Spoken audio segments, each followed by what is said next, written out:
السلام علیکم دوستوں، welcome back to my channel. امید کرتے ہوں کہ آپ سب خیریت سے ہوں گے۔ سٹارٹ کرتے ہیں آج کے ایپیسوڈ نیلم کا مرکت اس قلم دیبا تبسم، قسط نمبر 3۔ سر، الیکٹرک ٹریڈمل پر دوڑتے شخص نے اس آواز پر کوئی جواب نہ دیا۔ سرخ سلیو لیس شرٹ اور سیاہ شارٹس میں ملبوس، پسینے سے شرابور بدن تھکنے کے بجائے اور تیز رفتار سے دوڑنے لگا، یہاں تک کہ اس کے مضبوط سفید جلد والے بازوؤں سے پسینہ ٹپک ٹپک کر ہارڈ ووڈ کے فرش پر گر رہا تھا، تو کبھی مشین کے ہاتھ پر۔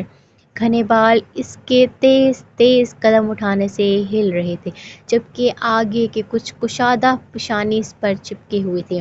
یہ ایماز پلازا میں موجود جم تھا، جو صرف ایک شخص کے استعمال میں تھا، اور وہی ابھی یہاں موجود تھا۔ ہر طرف ورزشی آلات پڑے تھے۔ قد آدم شیشوں سے سجایا یہ جم کسی عام شخص اور حلال کمائی کا نتیجہ نہیں ہو سکتا تھا۔ سر، ہمارے 5 بندے مارے جا چکے ہیں اور اسلحہ بھی وہاں سے غائب ہے۔ قیمتی لباس پہنے، سر سے گنجے مگر گھنی مونچھوں والے 35 سالہ آدمی نے پینٹ کی پاکٹس میں ہاتھ ڈالتے اس کے سامنے آ کر کہا، اوہ ویری بیڈ ڈیک، مگر تم تو جانتے ہو ایماز کو ہرانے والا ابھی تک پیدا نہیں ہوا۔ وہی تکبرانہ لہجہ، کلپ لگا انداز۔ وہ ٹریڈمل سے اتر چکا تھا۔ ڈیک نے سفید تولیہ اس کی جانب بڑھایا، جسے تھامتے اس نے اپنی بالوں سے صاف گردن پر رکھا اور ایک ریٹروف پر بیٹھ گیا۔ ٹھیک 12 بجے تمہیں میری بات سمجھ آ جائے گی۔ ڈیک نے مطمئن انداز میں پانی کی بوتل منہ سے لگاتے غٹاغٹ پانی چڑھاتے ایماز کو دیکھا۔ نہ جانے یہ شخص اتنا مطمئن کیسے رہ لیتا تھا، جبکہ دشمن چاروں طرف سے اسے گھیرے ہوئے تھے۔ ہیروئن اور کوکین اسمگل کرنے کا کہا تھا۔ بلوچستان کی پارٹی کو وہ کام کس کے ذمہ لگایا؟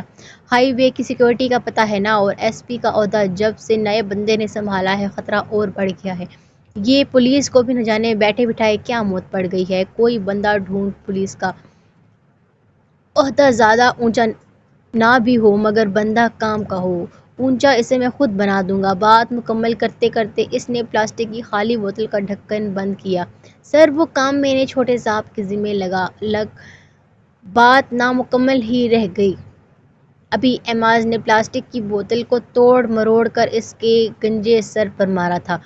ڈیک کا سر اور جھک گیا، مگر وہ اپنی جگہ سے نہ ہل سکا۔ چھوٹے صاحب، اس نکمے انسان کو تو اتنی بڑی ذمہ داری دے دی۔ Are you mad idiot? اس نے گلاس سلائڈ اوپن کی اور اندر چلا گیا، جہاں موجود پنچنگ بیگ پر 2-3 مکے برسائے اور پھر باکسنگ پنچ پہن کر جو شروع ہوا تو رکنے کا نام نہ لیا۔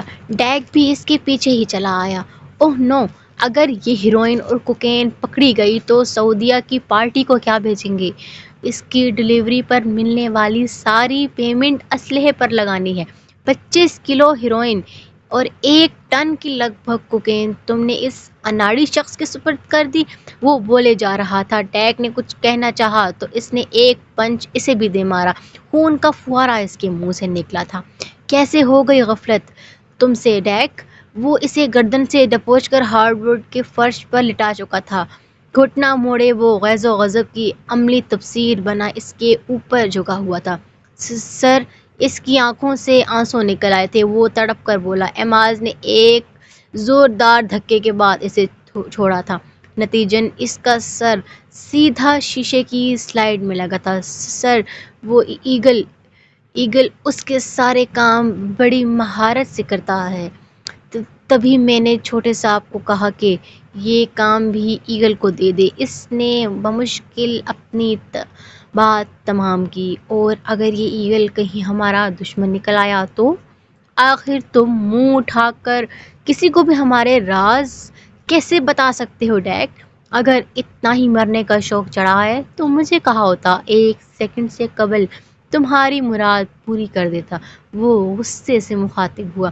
سر، بھروسے کا بندہ ہے، میں نے ساری جانچ پڑتال کر کے دیکھی ہے۔ کم سنی سے ہی اس منشیات کے دھندے میں ملوث ہے۔ 2 بار جیل جا چکا ہے مگر ہر بار فرار ہو جاتا ہے۔ بہت شاطر بندہ ہے سر، آپ سراہ بنا نہیں رہ سکیں گے۔ ڈیک نے ایماز کے ہاتھ سے وائپس لیتے منہ سے رستا خون صاف کیا۔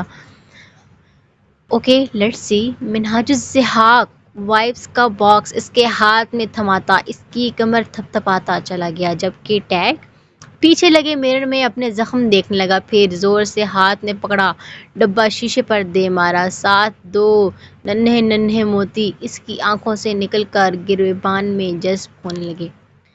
ماشاء اللہ، پہلے قدم پر ہی کامیابی۔ آس عالم، منہاج الضحاک کو منہ کے بل گرانے کا وقت میرے خیال سے نزدیک آ گیا ہے۔ ایجنسی کے سربراہ نے مبارکباد دینے کو اس سے کال کی تھی۔ اپنے ساتھیوں کے ساتھ بیٹھا وہ اگر بہت پر امید نہ تھا تو نا امید بھی نہیں تھا۔ انشاءاللہ سر، بس مجھے آپ کی دعاؤں کی ضرورت ہے۔ وہ سنجیدہ تھا۔ مگر آس، ایک بات تم بھول رہے ہو، تمہارا کام راز اکٹھے کرنا ہے، اسٹرائیک کرنے کو اور بھی بہت ہیں۔ دوسرا کام کہاں تک پہنچا؟ ساتھ ہی انہوں نے اس کی تمام تر خوشی پر پانی پھیر دیا۔ کراچی ہائی وے پر دھماکہ، پولیس ابھی تک اس حادثے کی صحیح وجہ معلوم کرنے سے قاصر، ٹریفک روک دی گئی ہے۔ جی ناظرین، یہ مناظر ہیں کراچی ہائی وے کے، جہاں ایک ٹرالے سے ہونے والے دھماکے کے نتیجے میں کافی انسانوں کو جانی نقصان دیکھنے کو ملا ہے۔ کچھ افراد موقع پر ہی دم توڑ گئے اور 50 افراد زخمی ہیں، جن کو ہسپتال منتقل کر دیا گیا ہے۔ ابھی تک اس حادثے کو دشمن کی جانب سے بلاسٹ کے سوا اور کوئی نام نہیں دیا گیا۔ وہ سب جو چھوٹے سے کمرے میں چارپائیاں ڈالے بیٹھے تھے، اسٹول پر پڑے ڈبے نما ٹی وی نے ان کو متوجہ کیا۔ سیل تھامے آس عالم کا ہاتھ میکانیکی انداز میں نیچے گرا تھا۔ وہ دوسری جانب بھی مایوسی چھا چکی تھی، بلکہ وہاں موجود اس کے تمام ساتھی بھی افسردہ ہو چکے تھے، جبکہ آس عالم کا چہرہ مارے ضبط کے سرخ ہو چکا تھا۔ کانچ کی مانند چمکتی آنکھوں میں اب غصہ اور جنون ہلکورے لے رہا تھا۔ وہ ایک جھٹکے سے اٹھا اور کمرے سے باہر نکل گیا۔ یہ تو سب عام ہے، کوئی نئی بات یا کوئی ایسی انہونی تو نہیں ہو گئی جو آپ اتنا شور کر رہی ہیں؟ نیلم نے تیزی سے کورے کاغذ پر سیاہی بھرتے کہا۔ شیم آن یو نیلم، تم دیکھ رہی ہو یہاں کتنی فیملیز جا رہی ہیں۔ 2-3 پکنک کے پوائنٹس بھی تھے اور بلاسٹ نے اتنا وسیع رقبہ گھیرے میں لے لیا کہ تمہاری سوچ ہوگی۔ ذرا LED آن کرو تو پتہ چلے۔ پہلے تمہیں زخمی افراد کی تعداد بڑھتی جا رہی ہے، سائقہ شدید غصے میں بولی، جس کا ثبوت گڑیا کے بجائے ڈائریکٹ نیلم پکارنا تھا۔ ہاں تو ہم نے کیا غلط کہا ہے؟ کیا یہ روز مرہ کے واقعات نہیں ہیں؟ دہشت گردی ہمارے ملک میں ایک عام سا جرم ہے۔ اگر ایسا کوئی خاص ہوتا تو یہ پولیس، آرمی اور رینجرز کوئی تو روکتی، مگر یہ سب گھروں میں آرام فرما رہے ہوتے ہیں، VIPs کو پروٹوکول دے رہے ہوتے ہیں، غریب عوام مر رہی ہوتی ہے، اور یہ پولیس ساری رشوت خور حرام کھا کھا کر پیٹ نکل آئے ہیں ان کے، مگر مجال ہے جو خوف خدا کھا جائیں۔ اور یہ آرمی، وہ پین پٹک کر سائقہ کو تیز آواز میں جواب دے رہی تھی جب اس نے سختی سے اسے ٹوک دیا۔ Shut up, just shut up, تمہارا تو دماغ خراب ہو گیا ہے، جو منہ میں آ رہا ہے بکے جا رہی ہو۔ دن رات یہ لوگ سرحدوں پر کھڑے کھڑے برف ہو جاتے ہیں، جنگلوں میں چلتے چلتے پیر شل ہو جاتے ہیں، دشمن کی گولیاں کھا کھا کر روح پرواز کر جاتی ہے، اور تم کہہ رہی ہو کہ سائقہ اس کے سر پر آن موجود ہوئی۔ ہاں، ہم کہہ رہے ہیں کہ دھوکے باز ہیں یہ سب، قومی مفاد کی آڑ میں ذاتی مفاد پورے کرنے والے۔ آئے روز بم بلاسٹ، دھماکے، ٹارگٹ کلنگ، ہیروئن کی سمگلنگ اور کچی شراب کی فروخت اور نہ جانے کیا کیا، اپنی عوام کو نگل رہے ہیں، حرام کھاتے ہیں۔ سرکاری نوکریاں، تگڑی تنخواہیں، راشن کارڈ، مفت تعلیم، یہ سب ہے ان قوم کے محافظوں کی حقیقت۔ وہ جو جوش میں سائقہ کے مقابل کھڑی بول رہی تھی، اچانک پڑنے والے زناٹے دار تھپڑ نے اس کی بولتی بند کر دی۔ ان کی تنخواہوں کی بات کرتی ہو تم؟ کیا کروڑوں کما لیتے ہیں جو اتنا بول رہی ہو؟ ہزاروں میں تنخواہ ہوتی ہے ان کی۔ اگر کوئی اللہ اللہ کر کے چھوٹے عہدوں کے تمام محاصر کر کے کسی بڑے عہدے پر جا پہنچے تب بھی وہ لاکھوں میں نہیں کھیلتا۔ آہل پولیس میں ہے، تنخواہ دیکھیے اس کی، اور رینجرز کی تنخواہ تو پولیس سے بھی 30% کم ہوتی ہے۔ یہ ہے ان کی تنخواہ، وہ جو راتوں میں آپریشن کرتے ہیں، گھر گھر گوشہ گوشہ چھانتے ہیں۔ تم کھڑی ہو 30 دن سرحد کے کنارے اور کرو مقابلہ دشمن کی گولی کا۔ پیش کرو عوام سے پہلے اپنا سینہ، تب میں دیکھوں بات کرتی ہو۔ لیٹ کر دکھاؤ برف کی سلوں پر، عبور کرو آگ کے دریا، شلک کرو پاؤں پہاڑ سر کرتے پھر کہنا ایک بندوق کا وزن برداشت نہیں کر پاؤ گی تم، اور چلی ہو اپنے محافظوں پر الزام تراشی کرنے۔ دشمن کی زبان بول رہی ہو، اپنے ہی محافظوں کو غدار کہہ رہی ہو۔ سائیکا جذباتی انداز میں چیختے ہوئے پوچھ رہی تھی۔ نیلم کے تو کان سائیں سائیں کرنے لگے تھے۔ مجال ہے جو ایک لفظ بھی اس کی سماعت میں اترا ہو۔ اسے تو بس دھچکا لگا تھا کہ سائیکا نے اس پر ہاتھ اٹھایا تھا۔ جب ہوش آیا تو آنکھیں رگڑتی چھت پر بھاگ گئی۔ اس کے علاوہ کوئی اور جگہ نہ تھی جہاں وہ کھل کر آنسو بہا سکے۔ میرے وطن کے عقیدتیں اور پیار تجھ پہ نثار کر دوں، محبتوں کے یہ سلسلے بے شمار تجھ پہ نثار کر دوں۔ کمرہ پورا تاریکی میں ڈوبا تھا، بلکہ وہ کمرہ کم کوئی اسٹور سا ہوگا۔ اندھیرے کے باعث کچھ بھی نظر آنے سے قاصر تھا۔ ایک لکڑی کی میز کے پاس رکھی کرسی پر شخص بیٹھا آنکھیں موند چکا تھا۔ کھاؤ یار، بہت مزے کا ذائقہ ہے اس کا۔ وہ یونانی دیوتاؤں سا حسن رکھنے والا کوئی 20-21 سال کا لڑکا اس کی طرف سفید پاؤڈر کی تھیلی اچھالتے کہہ رہا تھا۔ نہیں، مجھے نہیں کھانا، مجھے جانے دو، مجھے گھر جانا ہے۔ مائی مام از ویٹنگ۔ 16-17 سال کا وہ کالج اسٹوڈنٹ ناگواری سے بولا۔ کھانا تو تمہیں پڑے گا ڈریم بوائے۔ سفید مضبوط ہاتھوں سے اس کی تھوڑی کو جکڑے وہ کرخت لہجے میں دھاڑا تھا۔ ایماز کو انکار کرنے کی جرات کوئی نہیں کر سکتا، تیرا تو باپ بھی کھائے گا۔ ساتھ ہی ایک جھٹکے سے اسے زمین پر پٹک دیا۔ وہ ماماز بوائے، لڑائی جھگڑے سے دور رہنے والا، اس جلاد انداز کے انسان سے فوراً خوف کھا گیا۔ کھاؤ اسے۔ یونانی دیوتا نے اس کے پیٹ میں مکہ مارا۔ جیسے اس نے کراہ کر منہ کھولا، اس نے وہ سفید پاؤڈر سے بھری تھیلی اس کے منہ میں انڈیل دی، اور وہ تھوڑی پکڑ کر منہ اونچا کر دیا۔ 2 شفاف موتی اس کالج بوائے کی آنکھوں سے ٹوٹ کر سیمنٹ کے فرش میں جذب ہو گئے، اور جب یونانی دیوتا کو یقین ہو گیا کہ وہ پاؤڈر اس کی آنتوں تک جا چکا ہے تو اس نے ایک زبردست جھٹکے سے اس کا منہ چھوڑا اور ایک ٹھوکر مار کر چل دیا۔ وہ بے بسی کی تصویر بنا لیٹا صرف ایک ہی رٹ لگا رہا تھا، ماما، بابا، بابا۔ شاید وہ ماضی کی تلخ یادوں میں اتنا محو ہو چکا تھا کہ حقیقت میں بھی وہی الفاظ دہرا رہا تھا، ماما، بابا۔ وہ زور زور سے کرسی کی بیک پر پٹک رہا تھا۔ اس کے تسلسل میں سیل کر وائبریٹنگ نے خلل ڈالا۔ وہ اچانک ہوش میں آیا اور فون اٹھا لیا۔ Eagle, come on, be hurry, ambulance highway سے 15 منٹ کی فاصلے پر کھڑی ہے، جلدی نکلو۔ ڈیک کی آواز موبائل اسپیکر میں ابھری تھی۔ ہاں، ہم آ رہا ہے، بس پاس ہی ہے، اسی جگہ، بس 5 منٹ۔ وہ اپنے مخصوص لب و لہجے میں جواب دے رہا تھا۔ گڈ ڈیک کال منقطع کر چکا تھا۔ کیا وقت آ گیا۔ منہاج الزحاق، جو نشہ تم ماضی میں میری رگوں میں اتارتے تھے، وہ آج میں دوسری سرحدوں کی رگوں میں اتارنے جا رہا ہوں۔ اس نے گلے میں تعویذ پہنا اور سپیروپائل الکحل کا استعمال کرتے عارضی ٹیٹو چپکایا۔ 5 منٹ کی یہ کارروائی مکمل کر کے وہ وہاں سے نکل چکا تھا۔ ہائی وے پر گویا قیامت کا منظر تھا۔ افراتفری، لوگوں کا ہجوم، اپنے پیاروں کو ڈھونڈنے جمع تھا۔ اتفاقاً حادثے کے دوران ہائی وے پر معمول سے زیادہ رش تھا، طبی جانوں کا نقصان حد سے زیادہ ہو چکا تھا۔ زخمی افراد بے یار و مددگار پڑے کھرا رہے تھے۔ ایمبولینس کا شور، پولیس کے سائرن اور فائر بریگیڈ کی موجودگی ماحول کو وحشت ترین بنا رہی تھی۔ جلے ہوئے مردہ جسم، خون ہی خون، آگ پانی کیا نہ تھا۔ ایگل کا دل کپ کپا گیا۔ وہ ڈرائیو کر رہا تھا۔ ایک آدمی حفاظتی طور پر ڈیک نے اس کے ساتھ بھیجا تھا جو ایمبولینس لے کر وہاں پہنچا تھا۔ ایمبولینس میں نصب کیمرے سے ڈیک اس کو اپنے مانیٹر میں فوکس کیے ہوئے تھا۔ چلو شروع ہو جاؤ۔ ایگل کے بلوٹوتھ ایئر فون میں ڈیک کی آواز ابھری۔ ساتھ موجود آدمی نے اپنی گرد لپٹی گرم شال اتار دی۔ وہ اب مکمل کسی زخمی کی حالت میں موجود تھا۔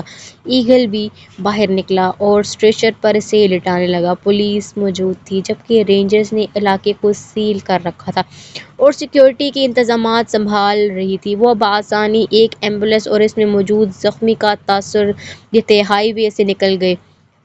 ایمبولینس کا پچھلا حصہ بوریوں سے بھرا پڑا تھا۔ ایکسیلیٹر پر ایگل کے پاؤں کا دباؤ بڑھ گیا تھا۔ ایمبولینس اب ناہموار راستوں سے گزرتی آگے آبادی کی جانب بڑھ رہی تھی۔ ڈیک نے مطمئن ہو کر دونوں ہاتھ کرسی کے بیک پر ٹکا کر ان پر سر رکھ دیا۔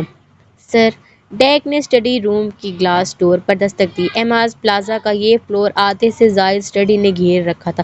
یہ جگہ ایماز کی پسندیدہ ترین تھی اور اس میں رکھی سفید اور گلابی رنگ کی وہ ڈائری، ایماز کی جان بستی تھی اس میں۔ اس اسٹڈی میں کچھ ایسا تھا جو کہیں نہیں تھا۔ کم ان۔ ڈیک دروازہ دھکیلتے اندر داخل ہوا۔ پوری لائبریری میں سفید روئی کی مانند قالین بچھا تھا۔ گلاس نہایت قیمتی شفاف منفرد ڈیزائن کی شیلف پر سجی سفید رنگ کی کتابیں۔ اس لائبریری میں زیادہ تر کتابیں پرانی تھیں جن کو سفید کور کر کر رکھا گیا تھا۔ باقی تو اس کی فائلز نہیں، اس کی زندگی کے ثبوت، 12 سال کا ریکارڈ۔ سر، مال بحفاظت ڈلیور ہو چکا ہے اور پیمنٹ آپ کے اکاؤنٹ میں آ چکی ہے۔ ایماز نے سفید اور گلابی رنگ کی وہ خوبصورت ڈائری بند کی۔ گڈ، اب تم جاؤ اور اسلحہ سعودیہ بھیجنے کی تیاری شروع کر دو۔ بندے تمہیں چننے ہیں، باقی کا کام میں خود کروں گا، وہ بے تاثر لہجے میں بولا۔ جی سر۔ ڈیک پلٹا جب منہاج الضحاک کی آواز پر اسے رکنا پڑا۔ ڈیک، اس نے سوالیہ نظروں سے ایماز کو دیکھا۔ کل ایگل کو لے کر آؤ، لنچ ٹائم، حکم دے کر وہ پھر سے قلم اٹھا چکا تھا۔ ڈیک نے سرد آہ بھری اور باہر نکل گیا۔ اس نے ڈائری کھولی اور اس میں لکھی بے شمار عربی غزلوں کو حسرت سے دیکھنے لگا۔ اس نے باریک نب والا سنہری قلم اٹھایا اور بہت ہی نفیس لکھائی میں لکھنے لگا۔ کل دقہ قلب فنینی لک قصیدہ، میرے دل کی ہر دھڑکن تمہارے لیے غزل لکھتی ہے۔ اسٹڈی کی کھڑکی کھلی تھی۔ تیز ہوا کے جھونکے اس کے براؤن بالوں سے ٹکرا رہے تھے اور انہیں بکھیر رہے تھے۔ ڈائری کے ورق آگے پیچھے ہلتے آخری صفحے پر پہنچ گئے۔ کل دقہ قلب فنینی لک قصیدہ، وہ زیر لب ان الفاظ کو دہراتے، کرسی سے ٹیک لگاتے آنکھیں موند چکا تھا۔ پورا دن ایسے ہی گزر گیا۔ اس نے ایک بار بھی سائقہ کو مخاطب نہیں کیا۔ وہ اپنی ضد کی بہت پکی تھی۔ سائقہ نے بھی سوچ لیا کہ اب اس کی ایسی باتوں کو نظر انداز نہیں کرے گی۔ 2-3 بار آرمی اور ایئر فورس سے تعلق رکھنے والوں کے رشتے آئے تھے مگر اس نے صرف اس بات پر انکار کر دیا کہ وہ اپنے ملک کے لیے خدمات انجام دے رہے تھے۔ ابرار صاحب اس جھگڑے سے انجان تھے ورنہ اب تک نیلم کو منا چکے ہوتے۔ سائقہ سے ناراضگی کے باعث وہ اتنی ٹھنڈ میں بھی چھت پر لیٹی تھی جس کی دیواریں 3-3.5 فٹ تھیں۔ چارپائی پر لیٹی وہ رضائی کو لپیٹے اس نرم گرم بستر میں غافل ہو چکی تھی۔ ہوا کے تازے جھونکے نے بھیگی رات کے سناٹے میں غافل وجود کی بکھری شہد آگئی زلفوں سے چھیڑ خانی کی تھی۔ کانوں سے گیسوں کا پردہ ہٹا تھا۔ سیاہ رات کے گھپ اندھیرے میں کان میں پہنی بالی چمکی تھی۔ شہادت کی انگلی سے بالی کو گھماتے عنابی ہونٹوں نے دائیں کان کی لوح کے قریب جاتے سرگوشی کی۔ کل دقہ قلب فنینی لک قصیدہ، میرے دل کی ہر دھڑکن تمہارے لیے غزل لکھتی ہے۔ لہجے کی آنچ اتنی پر حدت تھی کہ اس نے پٹ سے آنکھیں کھول دیں اور ایک جھٹکے سے اٹھ کر بیٹھ گئی۔ آس پاس نظر دوڑائی تو پوری چھت سنسان پڑی تھی۔ 14ویں کا چاند پورے سیاہ آسمان پر چمک رہا تھا۔ عجیب سا خوفناک منظر تھا۔ اس نے دل میں اٹھتے خوف کو تھپکی دی اور پھر لیٹ گئی۔ ابھی اس نے پلکوں کی جھالر گرائی ہی تھی کہ ایک اور تیز ہوا کا جھونکا آیا۔ بال چہرے سے ہٹے، کسی نے کان میں پھر سرگوشی کی۔ قل دق قلب فنینی لک قصیدہ۔ دل کی دھڑکن حد سے سوا ہونے لگی، پسلیاں توڑ کر باہر نکلنے کو بےتاب۔ دل پر وہ ہاتھ رکھے اٹھی تھی۔ چاند سے زیادہ اس کا ہوشربا حسن چمک رہا تھا۔ اس نے کان کی لوؤں کو ہاتھ لگا کر محسوس کیا، مگر کسی بھی لمس کا احساس نہ پا کر وہ گھبرا گئی۔ شاید خواب تھا۔ وہ بڑبڑائی، مگر سماعت میں ایک ہی جملے کی تکرار تھی جس کے مطلب سے بھی وہ انجان تھی اور اتنی بھی تمیز نہ کر پائی تھی کہ یہ فارسی ہے یا عربی۔ پھر اچانک اس کو بہت خوف آنے لگا۔ سیاہ راکھ سنسان۔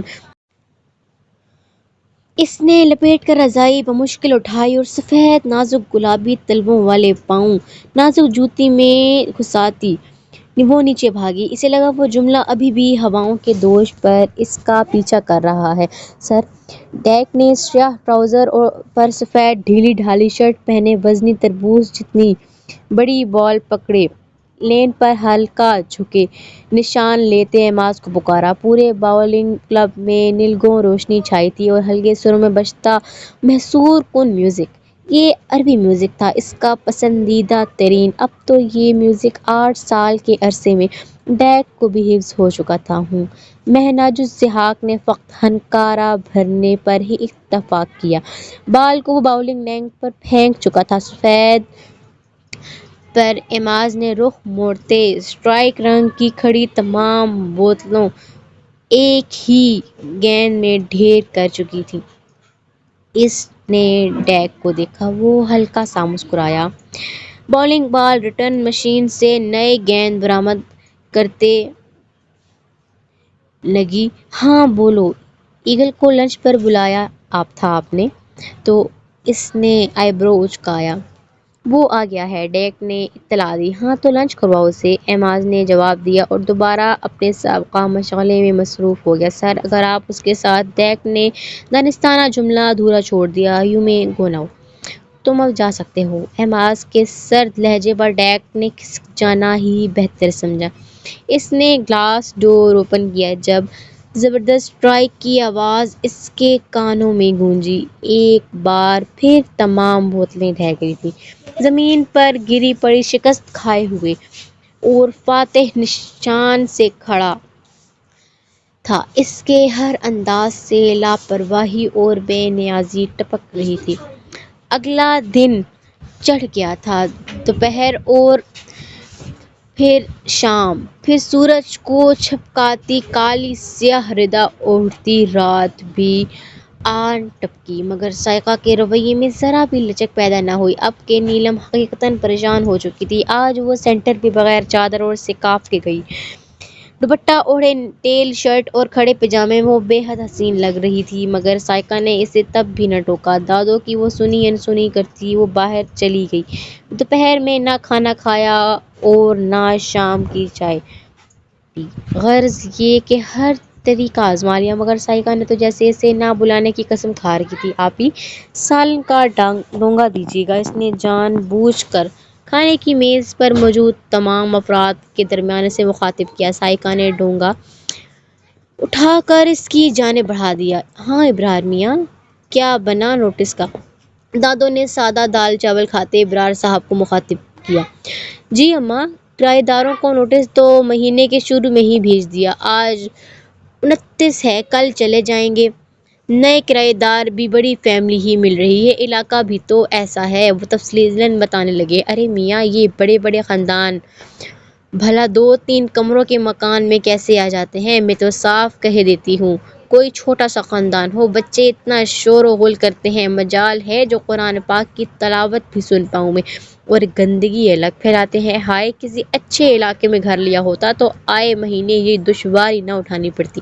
دادوں نے سرد آہ بھرتے اپنی پلیٹ میں اور سالن نکال لیا، ساتھ گندم کے آٹے کی نرم روٹی توڑنے لگی۔ اماں اب جو جمع شدہ رقم تھی اور سائقہ کی امی کا زیور تھا، اس سے بھی اتنی رقم نہ بن سکی کہ کراچی جیسے مہنگے شہر میں اچھے علاقے کا کوئی گھر لے سکوں۔ اس محلے میں بھی زمین کا ٹکڑا مل گیا، غنیمت جانا میں نے۔ ابرار صاحب نے مزید تبصرہ کیا، عجیب و غریب محلہ ہے، کچرے سے بھری گلیاں اور تھرڈ کلاس لوگ۔ نیلم نے بھی گفتگو میں حصہ لیا، چپ کرو بڑی آئی، 18 کی ہونے جا رہی ہے مگر عقل گھٹنوں میں ہے، یہ بھی نہیں پتا کہ کہاں کیا بات کرنی ہے اور کیا نہیں۔ دادوں کی جھڑکنے پر اس نے برا سا منہ بناتے دوبارہ کھانا شروع کر دیا۔ دادوں نے ابرار صاحب کو دیکھا اور پھر دوبارہ شروع ہو گئیں، یہ حارث کب آ رہا ہے؟ ماشاءاللہ سے 5واں سال چڑھ گیا ہے۔ دادوں نے گڑیا چباتے ہوئے کہا تو میز پر موجود تمام افراد مسکرا دیے۔ سر، آپ نے ایگل کو دوپہر کا بلایا ہے؟ اب تو رات ہو گئی ہے۔ ڈیک نے اسٹڈی میں مصروف ایماز کو رات 9:30 بجے انٹرکام کھڑکاتے کہا تھا، ڈائننگ ہال میں ملاقات ہوتی ہے۔ بات مکمل کرتے اس نے کارڈ لیس واپس رکھ دیا۔ ایماز پلازا کے نصف سے زائد دیواریں شیشے کی تھیں۔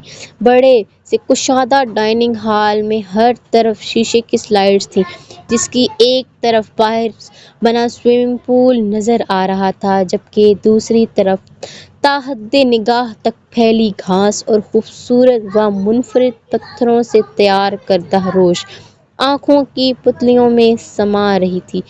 ہارڈ ووڈ کا فرش جس کا رنگ بہت گہرا تھا، جبکہ میز بھی شیشے کی اور اس پر پڑا ہر برتن تقریباً شیشے کا تھا۔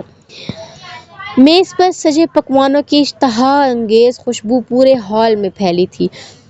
12 کرسیوں والی میز کی ایک کرسی پر ٹکا ایگل آج بھی اپنے مخصوص انداز میں موجود آس پاس کا جائزہ لینے میں مصروف تھا۔ ڈیک جلے پیر کی بلی کی طرح چکر لگانے میں مصروف تھا، گویا پینڈولم بنا ہوا ہو۔ بھاری قدموں کی چاپ پر ایگل نے سر اٹھا کر دیکھا۔ براؤن بال، کثرتی بدن، عنابی ہونٹ، غلافی آنکھیں، سفید دمکتی رنگت اور بھورے بالوں سے بھرے مضبوط سخت اور ہاتھ اور کھڑی مغرور ناک۔ ایگل کو یک لخت ہی افسوس ہوا، بادشاہوں سا حسن و جمال رکھنے والا شخص در حقیقت ایک درندہ صنف انسان تھا۔ وہ تو بچپن کی کہانیوں میں ظالم بادشاہ کا کردار بھی ادا کرنے کے لائق نہیں تھا۔ ظلم کی اوپری سطح، درندگی، وہ تخت جہاں کی اولین نشست پر منہاج الضحاک پورے استحقاق سے بیٹھا تھا۔ بسم اللہ کرو ایگل۔ اس کے بسم اللہ کہنے پر ایگل کا حلق تک کڑوا ہو گیا۔ حیرت ہے ایماز، تمہیں خدا یاد ہے؟ وہ دل میں اس سے مخاطب ہوا، پھر پلیٹ تھامنے لگا جب ایک باوردی شخص اس کے پاس آ کر ڈشز پاس کرنے، جبکہ اسی طرح دوسری وردی میں ملبوس 2 افراد ایماز کے دائیں بائیں کھڑے سے پلیٹ، چھری، کانٹے، ڈش، ہر چیز پکڑا رہے تھے۔ ان کے انداز سے پتہ چل رہا تھا کہ وہ اپنے مالک کی عادات سے واقف ہیں۔ تمام مطلوبہ اشیاء مل جانے پر ایماز نے ملازموں کو جانے کا اشارہ کر دیا اور ڈیک کو بیٹھنے کا۔ وہ ایگل کے ساتھ 2 کرسیاں چھوڑ کر تیسری پر بیٹھ گیا۔ تمہاری بڑی تعریف سنی ہے ایگل، ایماز نے ٹھہرے لہجے میں عام سے انداز میں بریانی نگلتے ایگل سے کہا، جس کی پلیٹ میں چاول جا بجا بکھرے تھے۔ کر نوازی ہے آپ کی۔ چکن کا پیس اٹھاتے مصروف انداز میں ایگل نے جواب دیا، چھوٹے صاحب میرے کام کا بندہ نہیں نکلا، 2 بار ریڈ پڑنے پر تھانے بھی جا چکا ہے اور رسکی کام کے لیے بھی مجھے الگ بندے کا انتظام کرنا پڑتا ہے، اور جامعہ کے طلبہ کی بھی ابھی تک وہی تعداد ہے، اس میں بھی اضافہ نہیں ہوا۔ اب تو اس نے غداری بھی کر ڈالی، ہم تک بات پہنچائی ہی نہیں اور تمہیں اس گینگ کا رازدار بنا لیا۔ عادت کے مطابق اس نے تفصیل سے بات کی۔ وہ سب تو ٹھیک ہے استاد، مگر ہم آپ کے لیے کیا کر سکتا ہے؟ ایگل نے اب کے بار کھانے سے توجہ ہٹاتے پوچھا تھا۔ اچھا سوال ہے اور اس کا بہت زبردست جواب ہے میرے پاس۔ ایماز نے وائن کے اسٹائلش گلاس میں پڑے پانی کو حلق میں اتارنا شروع کیا۔ البتہ ایگل اب بھی اسی کی جانب متوجہ اگلی بات کا منتظر تھا۔ تم میرے سے زیادہ یہ کام اپنے لیے کرو گے؟ ایگل نے تعجب سے آنکھیں سکیڑیں جو آج بھی سرمے سے لبالب بھری تھی۔ یا اپنے لیے دیکھو بھائی، پیسہ اور دولت آتے کس کو بری لگتی ہے؟ اس نے بات شروع کرتے اطمینان سے کرسی کی پشت سے ٹیک لگاتے ہاتھوں انگلیاں باہم ایک دوسرے میں پیوست کرتے کہا۔ چھوٹے صاحب، کام کا بندہ نہیں، مگر میرا ایک اصول ہے، جس کو ایک بار اپنے ساتھ شامل کر لوں اسے بے یار و مددگار نہیں چھوڑتا۔ اس لیے اب جو بھی کانٹریکٹ سائن ہوگا اس کا معاوضہ 60% تمہارا جبکہ 40% چھوٹے صاحب کا ہوگا۔ ہاں، اگر کوئی رسکی ڈلیوری تم نے اکیلے سر کر لی تو تمہیں اس کا پورا معاوضہ ملے گا۔ ایماز نے خاکی رنگ کا لفافہ اس کی جانب اچھالا جسے اس نے سرد سے کھینچ لیا تھا۔ ایماز اس کی مکمل توجہ سے متاثر ہوتے مسکرایا تھا۔ اقوام متحدہ کی رپورٹ کے مطابق پاکستان میں 96 لاکھ افراد منشیات کا استعمال کر رہے ہیں، جن میں 98% مرد اور 22% عورتیں ہیں۔ مزے کی بات یہ ہے کہ 96 لاکھ میں سے زیادہ تر افراد 24 سال کی عمر کے لگ بھگ ہیں۔ ظاہر ہے یہ جامعہ سے تعلق رکھنے والے افراد ہی ہوں گے، مگر مجھے یہ 96 لاکھ اب 1 کروڑ کی حد پار کرتے ہوئے چاہیے، اور یہ کام تم کرو گے۔ ینگ ہو، لک چینج کرو، کالجز یونیورسٹیز میں گھس جاؤ، تنظیمیں قائم کرو، پارٹیاں بناؤ، اسٹوڈنٹس کو اپنے جال میں جکڑنا شروع کرو اور انہیں اس زہر کا عادی بناؤ۔ سانس روکے۔ اس کی بات سنتے ایگل نے گہری سانس لی۔ ہم تیار ہیں اس کام کو، مگر ہماری سیکیورٹی کی ذمہ داری آپ کو لینا پڑے گی۔ جامعہ کالجز میں گھسنا کوئی آسان کام نہیں، اور پرائیویٹ میں تو بالکل نہیں۔ اس نے اپنی پریشانی بتائی۔ تمہارے تحفظ کی ذمہ داری میری ہے۔ پولیس، رینجرز، آرمی اور کوئی بھی پکڑ لے فرار کی راہ میں نکالوں گا، مگر زبان کھولنے پر ان سے بھی زیادہ دردناک موت دوں گا کہ روح بھی کپکپا جائے گی۔ سر برف جیسا لہجہ۔ ایگل نے تھوک نکلا۔ ہاں، پرائیویٹ میں تو جانے کی ضرورت ہی نہیں۔ امیر باپوں کی اولادیں پہلے ہی اس کی عادی ہو جاتی ہیں، اور جو رہ جاتے ہیں وہ دوستوں کی صحبت میں یہ زہر نگلنے لگتے ہیں، نہیں تو کیفیٹیریا یا ان کے لیے موجود ہوتے ہیں۔ مگر یہ سرکاری اداروں میں جو تے گھسا گھسا کر پڑھنے والے، ان کو عادی کرو۔ اس زہر کا بہت شوق ہے انہیں اپنے والدین کا پیسہ حلال کرنے کا۔ اس نے زہر خندی سے کہا۔ ہم سمجھ گیا آپ کا ٹارگٹ، فکر نہ کرو، اس دھندے میں ہم ماہر ہیں۔ ایگل نے خاکی لفافہ جیب میں ٹھونسا۔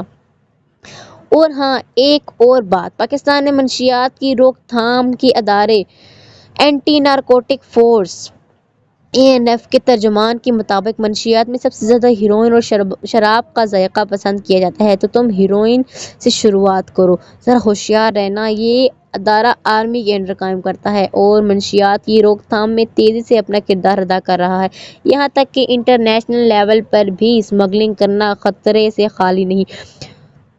فی الفور تبھی ہم صرف اندرون پاکستان اس زہر کو فروخت کرنے پر مجبور ہیں۔ خیر، میرے خیال سے تمام نکتے بیان کر چکا ہوں۔ کسی بھی غیر ذمہ داری کے باعث ہونے والے نقصان کے ذمہ دار تم خود ہوگے۔ ایماز نے نیپکن سے ہاتھ صاف کرتے بات مکمل کی۔ جی جی، ہم سمجھ گیا، ایگل نے زور زور سے سر ہلاتے کہا۔ جبکہ منہاج کب کا جا چکا تھا۔ ایگل نے لمبی سانس باہر چھوڑی۔ کب سے خاموش بیٹھے ٹیک نے اس کی جانب دیکھتے مسکراہٹ اچھالی۔ ایگل پھر کھانے میں مصروف ہو گیا۔ آپی اٹھو نا۔ کروٹ کے بل لیٹی تکیے میں منہ چھپائے سائقہ کو نیلم نے جھنجھوڑ ڈالا، مگر وہ بے حس بنی تھی۔ آپی، چند ماہ بعد تو آپ سسرال جاؤ گی۔ حارث بھائی گھوڑے پر سوار اپنے خوابوں کی شہزادی کو لے جائیں گے، مگر ابھی تو آپ گڑیا سے ناراض ہو۔ یہ ماہ خراب مت کرو۔ اس نے سائقہ کے کندھے پر سر رکھتے جذبانی ہونا شروع کر دیا۔ میں بلا وجہ ناراض نہیں ہوں، تمہاری غلطی ہے، اسے تسلیم کرو۔ سائقہ نے بگڑے تیوروں سے اس کی جانب دیکھا۔ آپی یار، اس بحث کو چھوڑ دو۔ آپ کے اور ہمارے خیالات اور سوچ اس معاملے میں مختلف ہیں، اس لیے کہہ رہی ہوں اس پر اختلاف کر کے ناراض ہونے سے اچھا ہے ہم اس موضوع پر بات ہی نہ کریں۔ نہیں، اس موضوع پر بات کرنے اور تمہارے خیالات بدلنے کی اشد ضرورت ہے، ورنہ تم تو آہل کو بھی صاف جواب دے دو گی۔ سائیکا اٹھ کر بیٹھ چکی تھی، اب سنجیدگی سے کہہ رہی تھی، آپی آہل بھائی ہمارے تایا زاد سے زیادہ اور کچھ بھی نہیں ہے۔ ہم آپ کو پہلے ہی اپنا آئیڈیل بتا چکے ہیں، آہل بھائی اس پر 1% بھی پورا نہیں اترتے تو صاف جواب دینا بنتا ہے۔ اس نے ناک سے مکھی اڑائی، جیسا تمہارا آئیڈیل ہے نا، ایسا شخص ملنا ناممکن ہے، اور اگر مل بھی گیا تو ساری زندگی اس پتھر سے سر پھوڑتی لہولہان ہو جاؤ گی، مگر سوائے زخموں کے اور کچھ ہاتھ نہیں آئے گا۔ حقیقی زندگی میں قدم رکھ لو میری جان، اور بات کو سمجھا۔ سائیکا بالآخر نرمی پر اتر آئی اور اسے پیار سے سمجھانے لگی، پھر بھی ہم آہل بھائی سے شادی نہیں کریں گے، ہم کسی پردیسی سے شادی کر کے آؤٹ آف کنٹری چلے جائیں گے، ہمیں پاکستان نہیں پسند، ہمیں نہیں رہنا۔ اس نے منہ بسوڑتے صاف الفاظ میں کہا، وہ اپنی ہر بات صرف سائیکا سے شیئر کرتی تھی۔ اتنا ناپسند ہے تمہیں اپنا ملک، چلو فرض کرو تمہیں اپنے ملک کے لیے کوئی قربانی دینی پڑ جائے، یا کبھی تمہارے ملک کو تمہاری ضرورت پڑ جائے تو کیا انکار کر دو گی؟ سائیکا نے سوال داغا، حالانکہ وہ جواب جانتی تھی، یقیناً صاف انکار۔ ہم کیوں کسی کے لیے اپنی خوش و خرم زندگی خراب کریں، اور خاص طور پر اس ملک کے لیے جہاں غربت و افلاس کے سوا کچھ نہیں، جہاں پانی، بجلی، روٹی، کپڑا اور مکان جیسی بنیادی ضروریات میسر نہیں، یہاں جرائم کی ایک وسیع دنیا ہے، بھتہ خوری، ٹارگٹ کلنگ، اغوا برائے تاوان، ہیروئن اور اسلحے کی اسمگلنگ، بم دھماکے، دہشت گردی، کیا نہیں ہے؟ ہمارے اس ملک میں رہنے کو دل نہیں کرتا، اور آپ اس کے لیے قربانی کا بول رہی ہیں؟ ہم تو اپنا ایک بال بھی اس ملک پر ضائع نہ کریں، اس نے جذباتی ہوتے کہا۔ پھر وہی بات، سائیکا کا موڈ پھر سے خراب ہوتا دیکھ نیلم فوراً آگے کھسکی، ہماری چھوڑیں، اپنی بتائیں، کوئی فون شون، کوئی لو لیٹر شیٹر؟ ہاں۔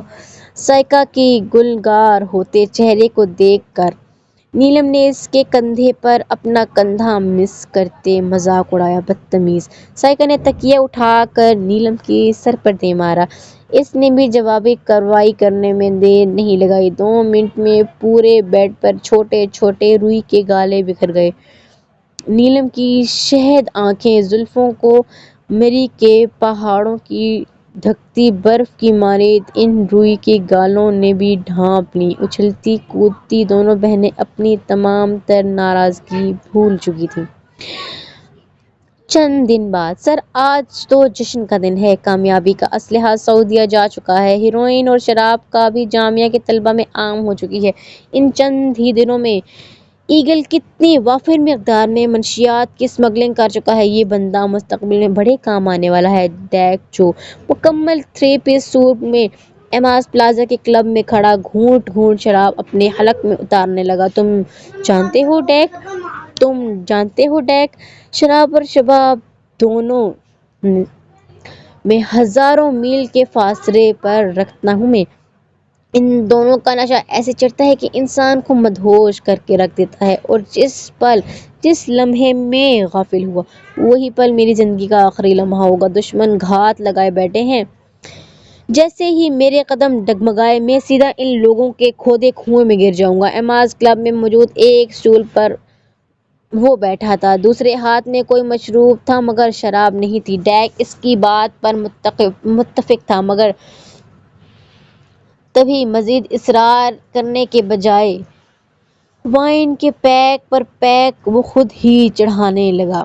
دروازہ مسلسل بجے جا رہا تھا، ٹک ٹک کی آواز اب اور تیز ہو چکی تھی۔ نیلم نے اکتاتے ہوئے نوٹس پرے کیے اور ایسے ہی بھاگتی ہوئی فرسٹ فلور سے نیچے جانے لگی۔ دروازے پر دستک مزید بڑھنے لگی، اس کے گلابی تلووں والے نازک پیر زینے اتر رہے تھے۔ سفید قمیص شلوار پر سرخ رنگ کا دوپٹہ اوڑھ رکھا تھا۔ ٹک ٹک، آتے ہیں، اس نے وہیں سے ہانک لگائی، راہداری کو تیزی سے عبور کرنے لگی۔ جالی دار دروازہ کھول کر وہ اب مین گیٹ کے پاس کھڑی تھی۔ سانسوں کی رفتار کو نارمل کرنے میں اسے 2-3 سیکنڈز لگے تھے۔ دروازہ پھر بجا، اس نے ایک جھٹکے سے بغیر کچھ پوچھے دروازہ کھول دیا۔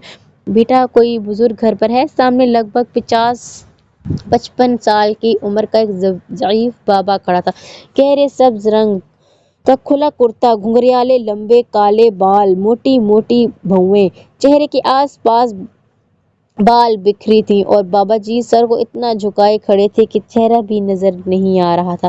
جھریوں زدہ ہاتھ جن میں تسبیح باندھے اور نہ جانے کون کون سے دھاگے تعویذ باندھ رکھے تھے، گلے کا بھی یہی حال تھا، جبکہ پیروں میں لکڑی کے تلوے والا جوتا جو سفید دھوتی کے نیچے پہن رکھا تھا، گندے بڑے بڑے ناخن، ایک ہاتھ میں لکڑی کی چھڑی۔ نیلم نے ناگواری سے مکمل جائزہ لیا۔ نہیں ہے کوئی؟ اس سے قبل کہ وہ جس جھٹکے سے دروازہ کھولا تھا اسی طرح بابا جی کے منہ پر مارتی دادو کی آواز گونجی، نیلم، اے نیلم، کون ہے بھائی؟ بولتی کیوں نہیں؟ ایک کہیں پڑوس کی رضیہ تو نہیں؟ دادو چلاتی ہوئی لاٹھی تھامے جالی کے دروازے سے دیکھی جا رہی تھی۔ دادو کی آواز پر نیلم نے ایک ناگوار نظر بابا جی پر ڈالی اور چلاتے ہوئے بولی، دادو فقیر ہے؟ اے لڑکی، ہم فقیر نہیں ہیں، بابا جلال کہتے ہیں ہم سب کو۔ بابا جی جلال میں آتے دھاڑے، کالے سیاہ کاجل سے رنگی آنکھوں سے نیلم کو گھورا تو وہ سٹپٹا گئی۔ ارے فقیر ہے تو ہٹا دے، دروازے سے کیوں چپک گئی؟ وہ اس نے ہکلاتے ہوئے گردن پیچھے موڑے دادو کو پکارنے کی کوشش کی، ایک ہاتھ دروازے کے پٹ سے ٹکا تھا۔ اچانک بابا جی اس کا ہاتھ جھٹکتے اندر داخل ہو گئے تو نیلم کے تلووں پر لگی اور سر پر بجھی۔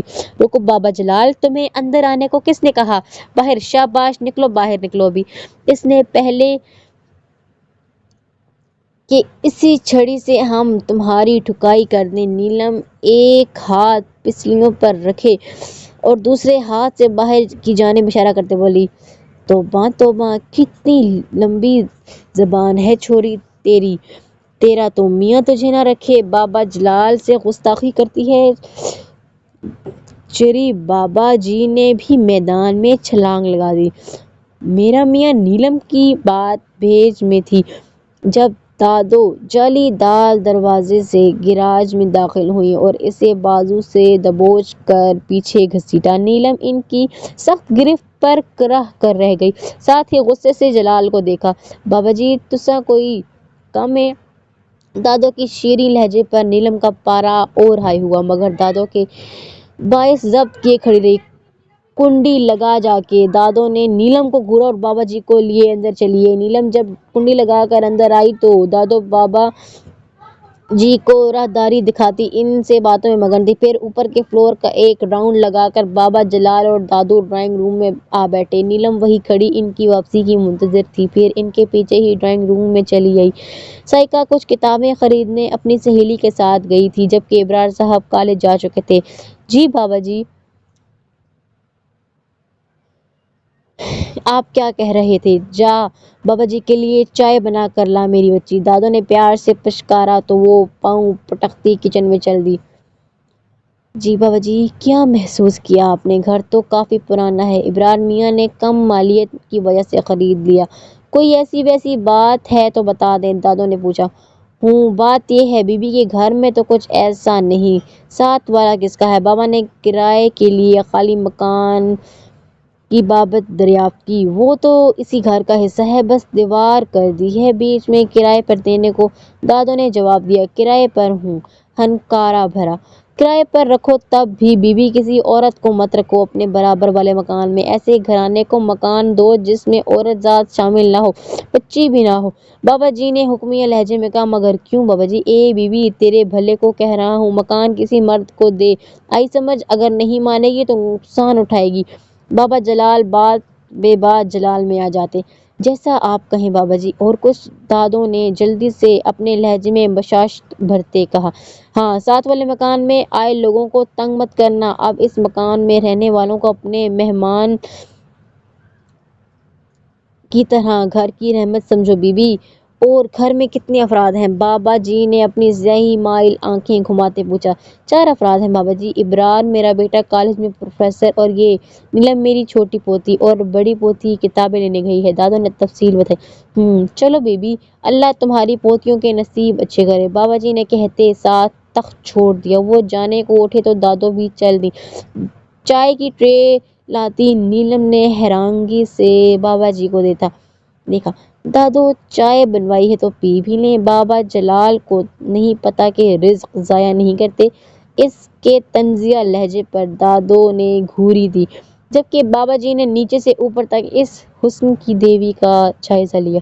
گلاب کی پنکھڑیوں جیسے ہونٹ بھینچتے وہ اپنا غصہ ضبط کرتی اور حسین دکھ رہی تھی۔ بیوی، اس آفت کا تو تم جلد بیاہ کر دو، سکھی رہو گی۔ بابا جی دادو کے ساتھ چلتے رازداری سے بولے، اگرچہ ان کا پیچھا کرتی نیلم سب سن چکی تھی۔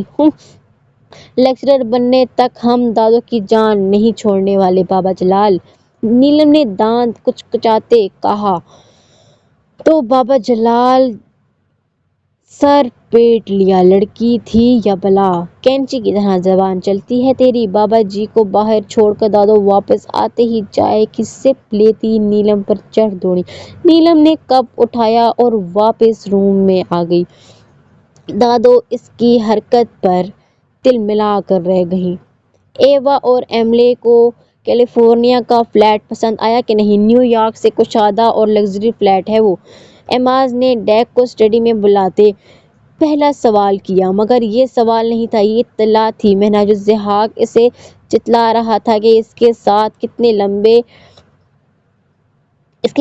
لمبے اور جڑیں کتنی مضبوط ہیں۔ ڈیک کا چہرہ لٹھے کی تم کتنے وفادار آدمی ہو میرے۔ ایماز کا لہجہ طنزیہ ہونے لگا۔ وہ اس سے قبل کہ ڈیک اپنی صفائی میں کچھ کہتا، مہناج نے اپنے سامنے پڑا لیپ ٹاپ گھما کر اس کی طرف کیا، ساتھ میں اسے ویڈیو کلپ دیکھنے کا اشارہ کرتے خود ہاتھ میں پکڑی پسٹل سے کھیلنے لگا۔ ڈیک نے جھکتے ہوئے ایک ہاتھ میز پر لگی شیشے کی سطح پر رکھا اور اسکرین پر نظریں جما دیں، جہاں اس کی گولڈن بالوں والی گڑیا اور انگریزی بیوی ایک بڑے سے گھر کا جائزہ لے رہی تھیں۔ گھر کافی کشادہ تھا، ایسا لگ رہا تھا جیسے یہ کلپ سی سی ٹی وی کیمروں کی مدد سے بنائی گئی ہو۔ وہ دونوں اس ویڈیو کی تخلیق سے بے خبر محسوس ہو رہی تھیں۔ ایک نیلے رنگ کی وردی پہنے انگریزی شخص ہی لان میں ان کا انتظار کر رہا تھا۔ لکڑی کے زینے اترتی چاکلیٹ اور اسکن کلر کی اسکرٹ میں موجود اس کی بیوی مسکرائی اور پھر اس شخص کا شکریہ ادا کرتے ڈیک کے بارے میں پوچھنے لگی۔ جواباً باوردی شخص نے مسکراتے ہوئے کہا کہ وہ جلدی واپس آ جائے گا۔ 3 منٹ کی مختصر ویڈیو ختم ہو چکی تھی۔ کیسا لگا گھر؟ ایماز کے سوال پر ڈیک نے کچھ نہیں کہا، بلکہ وہاں پر رکھی ایک کرسی پر ہارے ہوئے جوارے کی مانند گرنے کے انداز میں بیٹھا۔ میں نے کہا تھا ڈیک کہ عورت کے چکر میں مت پڑو، اور جس دلدل میں تم دھنس چکے ہو یہاں سے خود کو آزاد نہ کر سکو گے، مگر ان کو بھی اپنے ساتھ گھسیٹ لو گے۔ اس نے لیپ ٹاپ واپس گھماتے پیڈ پر تیزی سے انگلیاں چلائیں۔ امیلے مائی وائف، میں محبت کرتا ہوں اس سے۔ ایوا میری جان، میری بیٹی۔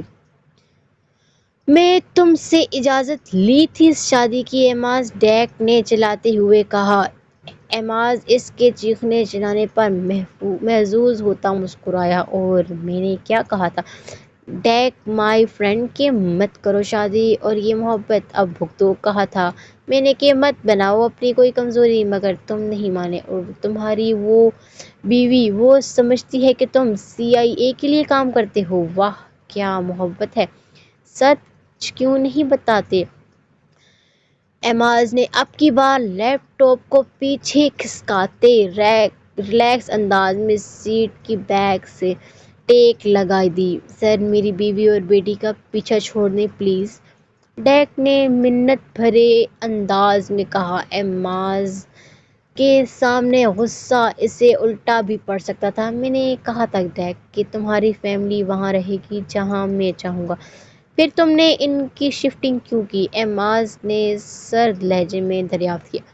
تم نے کیا سمجھا تھا کہ تم شفٹنگ کر دو گے، پھر اسمگلنگ کے بہانے امریکہ چلے جاؤ گے اور میں یہاں بیٹھا تمہاری واپسی کا منتظر رہوں گا؟ پاگل سمجھ رکھا ہے کیا؟ اس نے دھاڑتے ساتھ ڈیک کو گریبان سے پکڑ لیا۔ سر آپ ایسا کیسے سوچ سکتے ہیں؟ میں نے کبھی آپ سے غداری کا خیال بھی دماغ میں نہیں لایا، یقین کریں میرا ڈیک نے کالر تھامتے منہاج کے ہاتھوں پر اپنے ہاتھ رکھے تھے۔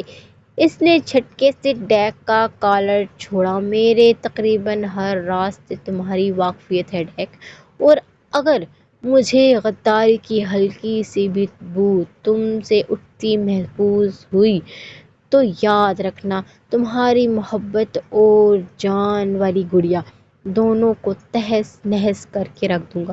وہ انگلی اٹھا کر وارن کرتے بولا۔